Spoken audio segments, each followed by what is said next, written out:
Olá, querido professora, querido professor. Nessa aula do módulo de informática, vamos tratar sobre uma das publicações realizada pela Secretaria Municipal de Educação da Prefeitura de São Paulo. Este é o documento que trata sobre o uso das tecnologias em contexto de pandemia, o que aprendemos e o que prosseguimos em aprender. Essa é uma publicação realizada em 2021. Eu sugiro a você que baixe o material que está logo abaixo desse vídeo, para que você possa acompanhar a aula de hoje. Vamos lá? Este é um documento que trata das ações adotadas pela Secretaria Municipal de Educação durante o período de pandemia devido à Covid-19. Neste processo, neste período, como todos sabemos, foram necessárias adotados protocolos de distanciamento social, o que acarretou no desenvolvimento de novas ações, de novas práticas. Este documento, que tem aproximadamente 78 páginas, inicia sua narrativa trazendo as ações adotadas pela Secretaria Municipal de Educação no que tange a educação pública do município de São Paulo. Conforme vocês podem acompanhar aí, foi definido pela Secretaria Municipal de Educação o não distanciamento das aprendizagens. E como contornar essa situação? Por meio do material impresso, que são as trilhas de aprendizagens, publicações realizadas durante a pandemia. Em complementação a este material didático, também foi disponibilizado aos alunos da rede pública uma conta no Google Educacional, uma para o aluno e uma para os professores, com vistas à plataforma do Google Meet, o Sala de Aula, onde pôde acontecer a interação entre professores e alunos da rede pública. Também foi adotado como medida e prática nesse período o curso Trilhas em Formação, que foi ministrado por professores parceiros e formadores das DIPEDs, as divisões pedagógicas que constituem a Secretaria Municipal de Educação do município de São Paulo. Esse movimento ele foi realizado de forma integralmente remoto, garantindo os protocolos de segurança de distanciamento social. Esse processo ele possibilitou o aprofundamento nas trilhas de aprendizagem, que era o material impresso da rede. Foi adotado também na educação infantil o acolhimento dos bebês e crianças nas unidades infantil, traçando o quê? Estratégias de escutas, de acolhimento, sensibilidade, de modo a considerar a realidade imposta, todavia sempre com vista e à luz dos documentos oficiais para garantir o atendimento das crianças e bebês da rede pública de São Paulo. Olha só, para darmos continuidade ao estudo deste documento, é muito importante, é imprescindível que você tenha clareza de algumas definições. Durante o processo de pandemia, foi comum ouvirmos ensino remoto, ensino à distância, ensino híbrido. E é importante termos clareza das características e o que define cada uma dessas modalidades. De acordo com a tabela que está aí no seu material de apoio, como definição para o ensino presencial, temos que, acompanhe aí, formas de ensino exigida para toda a educação básica, à exceção do ensino médio. 1. Podendo, em situações emergenciais, ser suspendida conforme prevê o parágrafo 4º do artigo 32 da LDB, a Lei 9394 de 96. Trata-se, como o nome sugere, de um ensino que se dá de modo presencial, com tempos, aulas, interações e aprendizagens previstos para acontecerem nas unidades educacionais. Nesse caso, embora as tecnologias digitais da informação e comunicação, TDIC, atenção para essa sigla, nós veremos ela durante vários momentos nessa documentação e durante todo o curso aqui de informática. E provavelmente você encontrará na sua prova. TDIC, Tecnologias Digitais da Informação e Comunicação. Que as mesmas estejam presentes como instrumento, ferramenta ou objeto de ensino. Seu uso não suplanta a necessidade de sujeitos estarem fisicamente presentes em uma unidade educacional, a fim de interagirem face a face a partir dos mais variados objetivos. Essa é a definição que o documento oficial da rede nos traz como o ensino presencial, tudo bem? Vamos agora para o ensino remoto. O documento nos traz que o ensino remoto é definido como utilizado como uma forma alternativa emergencial, como vimos durante a pandemia, para suprir o ensino presencial, inclusive autorizado pelo Conselho Nacional de Educação, o CNE. Acontece integralmente, mediada por alguma tecnologia, seja ela digital ou não, e mimetiza com muito esforço os tempos, momentos, interações e aprendizagens previstas na modalidade presencial de ensino.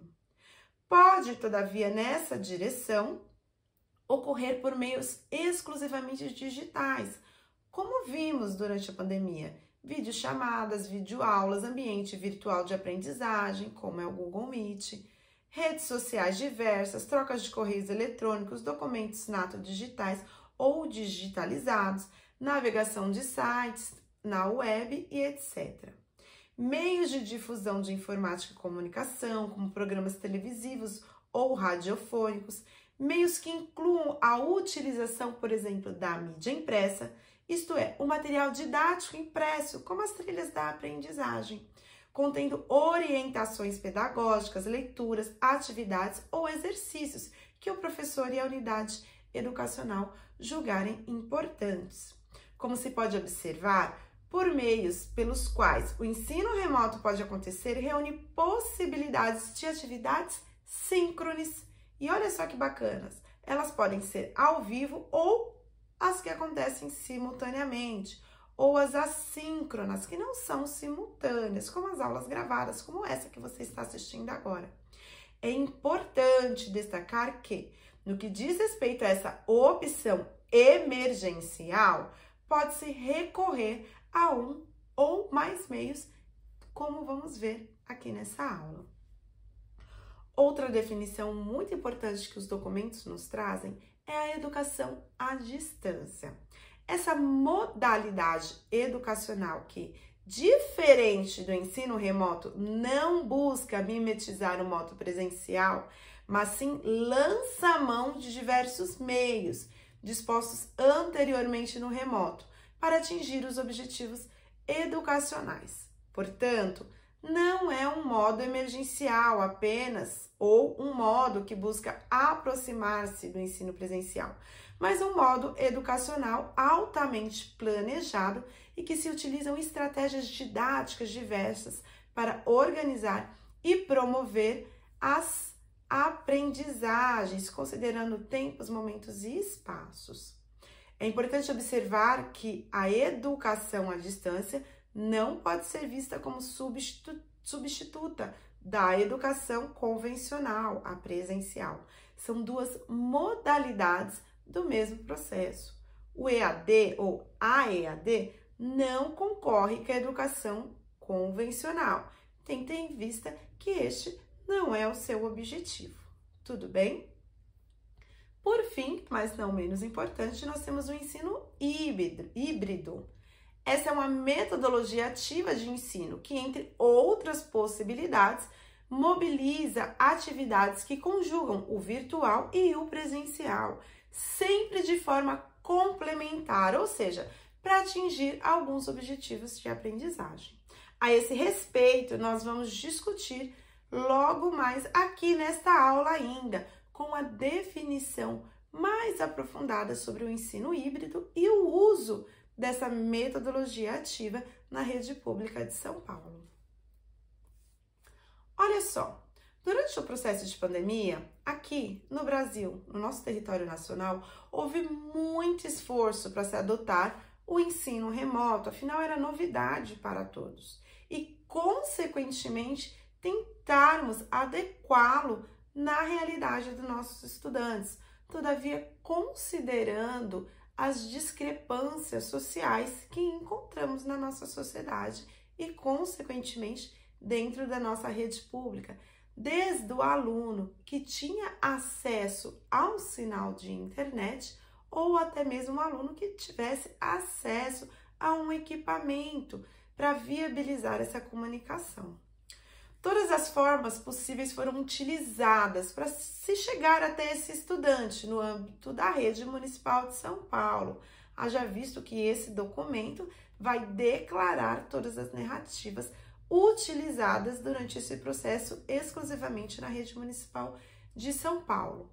As aulas por TV, redes sociais, aplicativos e plataformas de gestão de aulas, incluindo o ambiente virtual da aprendizagem do Google Sala de Aula, foram instrumentos utilizados para viabilizar e qualificar esses processos de aprendizagem. No que tange à educação infantil, atenção! De acordo com o inciso 7º do artigo 2º da Resolução do Conselho Municipal de Educação número 2 de 2020, as unidades da educação infantil foram orientadas quanto ao trabalho no que tange ao ensino remoto. No inciso 7º, ela traz que, para a educação infantil, na faixa etária correspondente de 0 a 5 anos, deverão ser elaborados e enviados de forma digital roteiros de brincadeiras, atividades lúdicas, literárias, musicais e culturais. Nesse sentido, essa medida foi adotada para o não distanciamento dos bebês e crianças por meio da apropriação dessas experiências vividas no ambiente educacional. Essa medida também foi viabilizada por meio do material Trilhas de Aprendizagem e também por meio da divulgação de links e sites com informações e sugestões de atividades, vivências interessantes que pudessem propiciar o desenvolvimento e experiências para as nossas crianças por meio da intervenção e mediação dos seus familiares durante esse período em que estiveram em casa, garantindo o distanciamento social. Sobretudo, preste muita atenção, não espera-se que o trabalho desenvolvido no núcleo familiar substitua o trabalho desenvolvido na unidade escolar, lembrando que foram medidas emergenciais adotadas diante da realidade empírica imposta a todos.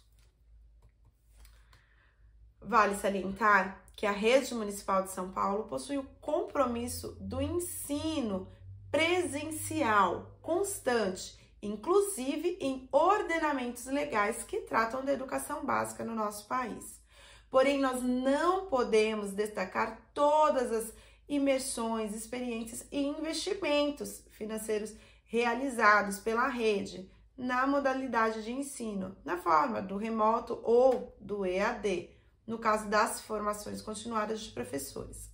Além do modo como conjugamos o ensino e aprendizagens no tempo da pandemia da Covid-19. Em outras palavras, como educadores, professoras e professores, reconhecemos a manutenção do ensino presencial. Mas este documento, ele vem tratar justamente de todos os pontos que avançamos com toda essa experiência que adquirimos. E é sobre alguns desses avanços que nós vamos tratar no estudo deste documento aqui nesta aula. Tudo bem? Importante salientar, você, professora que está se preparando para ingressar na rede de São Paulo, ter essa clareza de que mesmo diante de todos os desafios, a rede não perdeu a sua primícia da exclusividade e da importância do ensino presencial. Tudo bem? Tecnologias para aprendizagem. Antes de iniciarmos a nossa discussão sobre esse tópico, é muito importante que você tenha clareza das siglas utilizadas na Rede Pública de São Paulo e, consequentemente, nos seus documentos oficiais. Olha só, TPA, Tecnologias para Aprendizagem. NTC, Núcleo Técnico de Currículo. Trata-se aqui do núcleo pedagógico. POED, POED, POED, enfim, da maneira que você quiser pronunciar. Professores de Educação Digital. Era o equipamento responsável pela formação, era e é o equipamento responsável pela formação inicial e continuada dos professores da Rede Pública de São Paulo. Vale salientar que estes núcleos, eles funcionam como uma engrenagem, um equipado ao outro, para que o trabalho ocorresse de forma regular. E qual que é o objetivo comum a todos esses núcleos?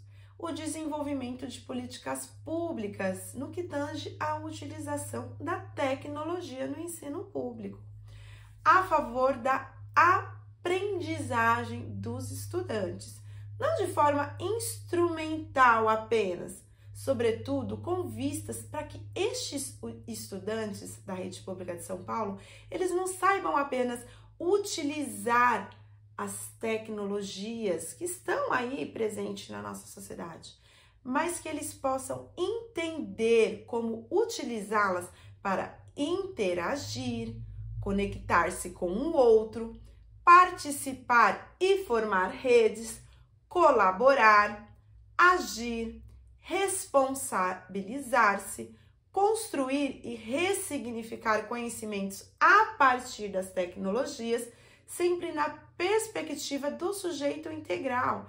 Lembram-se lá das nossas aulas sobre o currículo, sobre a nossa matriz de saberes? Olha ela presente aqui também no campo das tecnologias, na perspectiva de um sujeito integral em todas as suas dimensões, que conhece, investiga e expressa o mundo. A base de escrita do currículo de tecnologias é o conceito do pensamento computacional.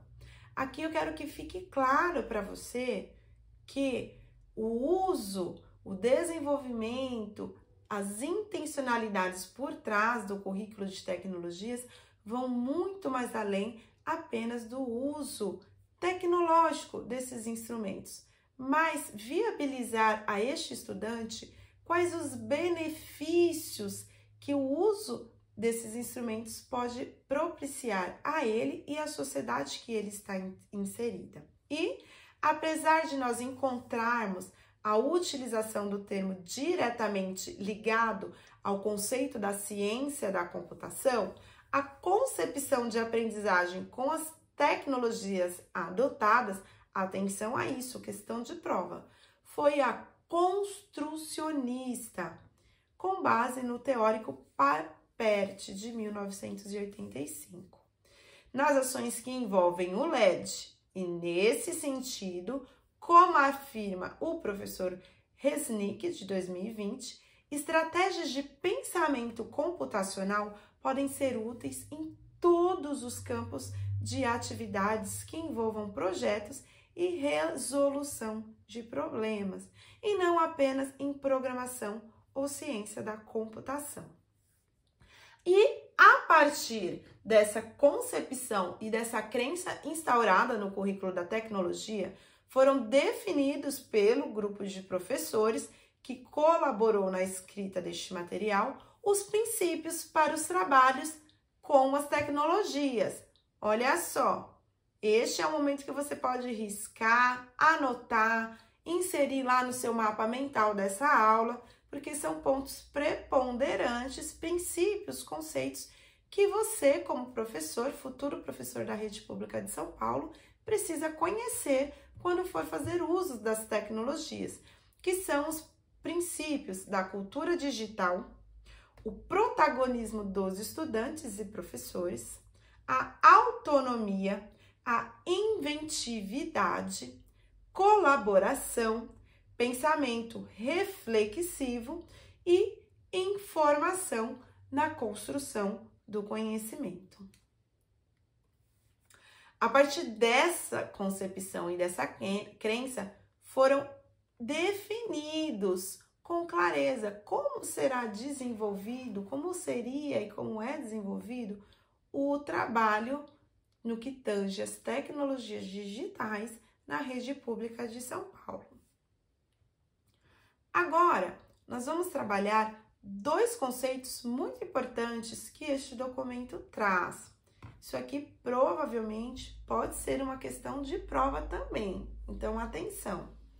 Recursos desplugados versus recursos plugados. Vamos ver do que se trata. Os recursos desplugados você pode acompanhar aí no seu material de apoio. Vamos falar agora sobre os recursos desplugados e os recursos plugados. Vamos para a definição dos documentos oficiais. Os recursos desplugados, segundo o protocolo de retorno às atividades presenciais, prevê que as atividades realizadas nas aulas de tecnologia para aprendizagem sejam preferencialmente desplugadas, ou seja, sem a utilização de computadores. Todavia, trabalhar de forma desplugada não é uma novidade quando se trata da Secretaria Municipal de Educação. Antes, é uma ação que é incentivada pelos laboratórios de informática, para que trabalhe-se com esses estudantes as atividades que precedem a utilização desses computadores. É uma forma de entender o papel das tecnologias em nosso cotidiano e que, de fato, essas tecnologias, elas são criação dos seres humanos, sendo que só então elas tornam-se instrumentos para amplificação dessas capacidades humanas. Agora, sobre os recursos plugados. Os documentos oficiais nos trazem a definição de que o recurso plugado é aquele que está conectado à web. Em outra palavra, significa plugado estar conectado à internet. As tecnologias digitais de informação e comunicação, as TDICs, podem trazer o mundo para a sala de aula, com os recursos multimediáticos disponíveis, como a fotografia, vídeos, imagens, sons, filmes, a computação gráfica, simuladores, entre tantos outros softwares e aplicativos disponíveis hoje. Haja visto que há muitos softwares e aplicativos criados destinados exclusivamente para uso na educação.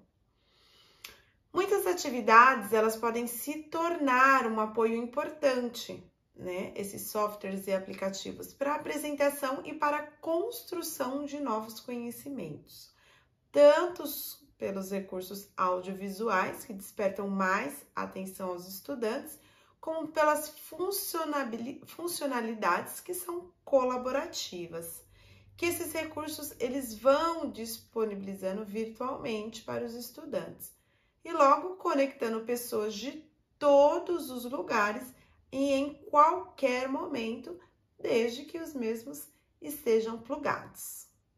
Claro, essa definição de recursos desplugados e recursos plugados, e ambos podem ser utilizados pelo professor na sala de aula, cada qual considerando a sua especificidade e, consequentemente, a sua intencionalidade pedagógica como futuro professor e professora da rede pública do município de São Paulo.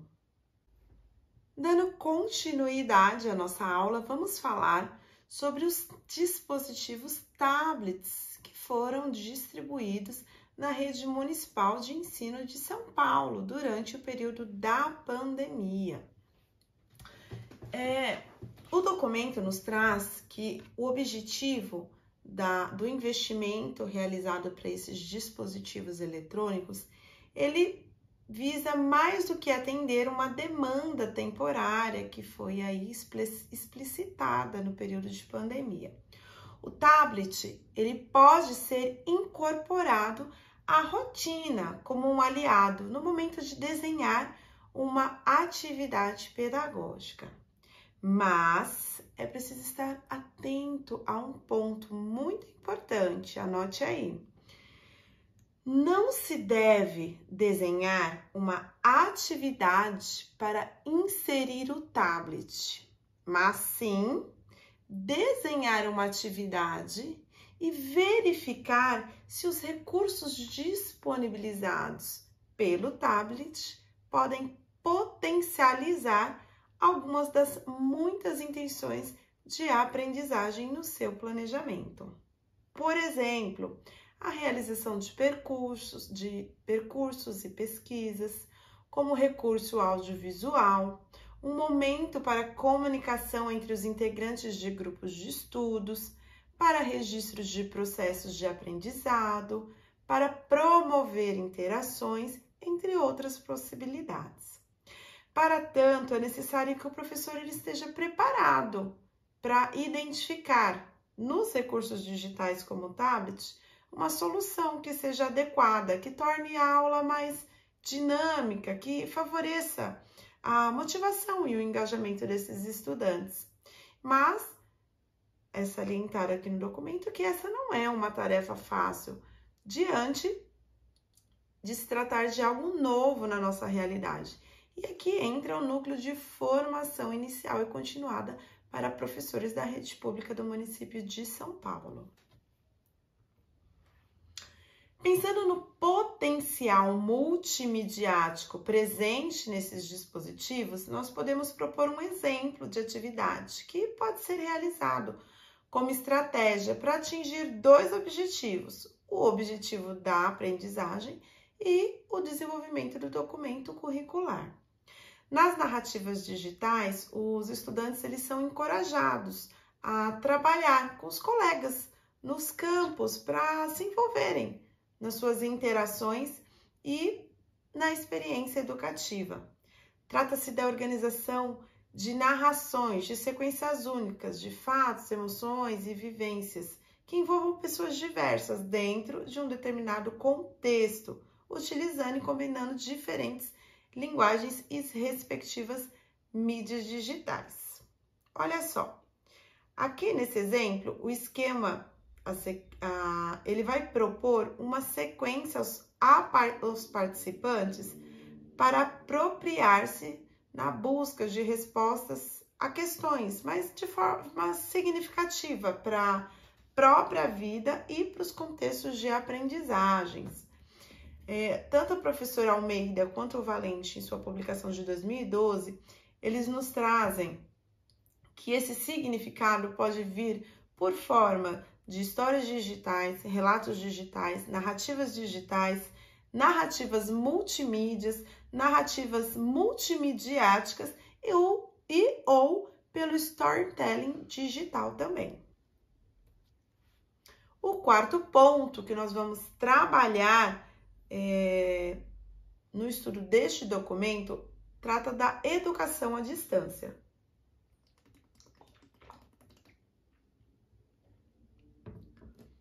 Na educação à distância, o professor ele vai elaborar os materiais instrucionais e planejar as estratégias de ensino, que na maioria das situações ele vai atuar como um tutor, mediando as dúvidas dos estudantes.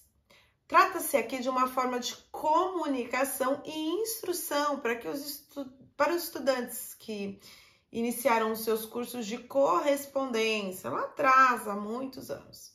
Atualmente, utiliza-se o quê? De recursos atrelados às tecnologias digitais de informação e comunicação, a TDIC, para que a tutoria e as instruções sejam realizadas de forma mais assertiva e mais rápida também.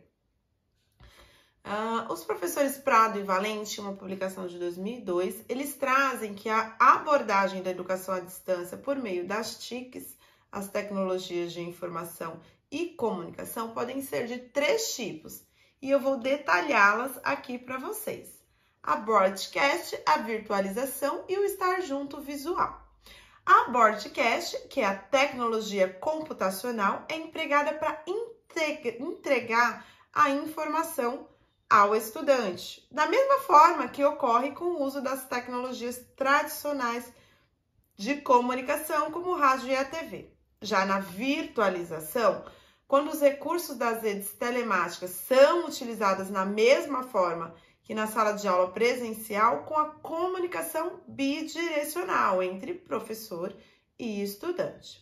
E o estar junto virtual, também denominado por aprendizagem assistida por computador, explora a potencialidade interativa das TICs para aproximar os emissores dos receptores dos cursos, permitindo assim criar condições de aprendizagens colaborativas. No ponto 5, nós vamos nos aprofundar no que diz respeito ao ensino híbrido. O documento nos traz que é necessário trazermos clareza para essa modalidade ativa de ensino, haja vista que é muito utilizada na rede de São Paulo. Vamos considerar o ensino híbrido mais do que uma solução emergencial que foi utilizada aí durante a pandemia, mas ele vem suprir um hiato entre o presencial e o remoto, que é uma metodologia que requer intencionalidade pedagógica, preparo, conhecimento e formação continuada. Mas você pode me perguntar, professora, o que não é ensino híbrido? O documento nos traz que ensino híbrido não é a transposição das aulas físicas em aulas digitais. Também não podemos dizer que as videoaulas gravadas e assistidas pelos estudantes em sua residência, ou mesmo as aulas síncrones com professores e estudantes reunidos no mesmo momento em plataformas de videoconferência, possa ser caracterizada como ensino híbrido. Essas possibilidades são consideradas como ensino remoto e nós já discutimos aqui nessa aula, que podem ser entendidas também como recursos do ensino remoto emergencial.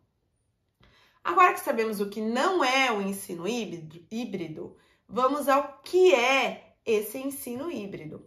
O ensino híbrido, ou blended learning, é uma das maiores tendências da educação do século XXI, pois ele promove uma mistura entre o ensino presencial e as propostas do ensino online no virtual. Ou seja, ele integra a educação à tecnologia, que já permeia há tantos anos a vida dos estudantes e dos professores também. Quais as estratégias que podemos utilizar para implementar o ensino híbrido? É possível a gente manter o modelo curricular e permitir mais envolvimento dos estudantes com as metodologias ativas e, consequentemente, inovar com modelos pedagógicos por forma dos projetos interdisciplinares. Os professores Kristen Hoare e Staker são autores que dedicaram-se a estudar a inovação das organizações educativas e criaram uma classificação para as diferentes modalidades de ensino híbrido. E aqui, nessa aula, nós vamos nos aprofundar em uma delas, que, haja visto, pode ser considerada uma questão de prova. Então, prepare o canel e a caneta e insira essa modalidade aí no seu mapa mental ou nas suas fichas para as revisões posteriores.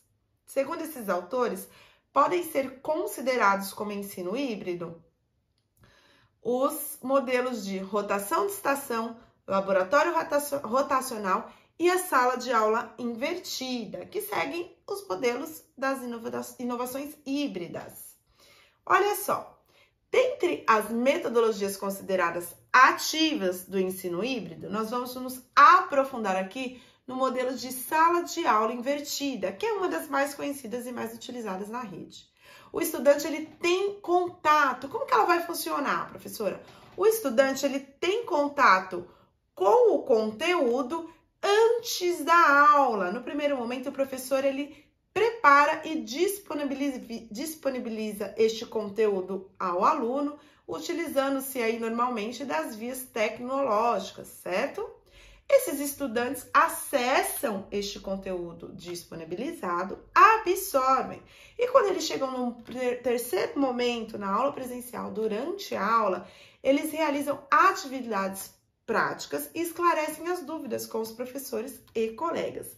E num quarto momento, depois da aula, vem aí a avaliação das aprendizagens, onde pode-se repensar novas ações, retomar os conteúdos sempre que necessário. Seriam esses os 4 pontos a serem trabalhados com essa metodologia ativa que é a sala de aula invertida.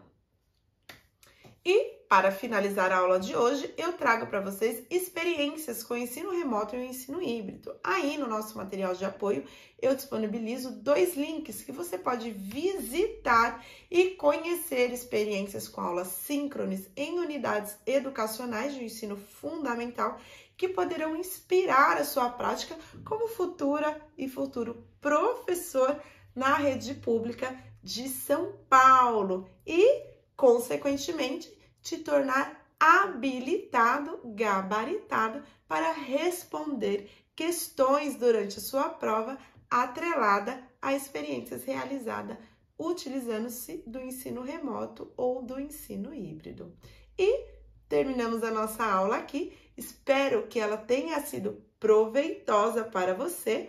Tem aí também à disposição o material na íntegra para futuras consultas e leituras complementares. Desejo a vocês bons estudos e até a próxima aula.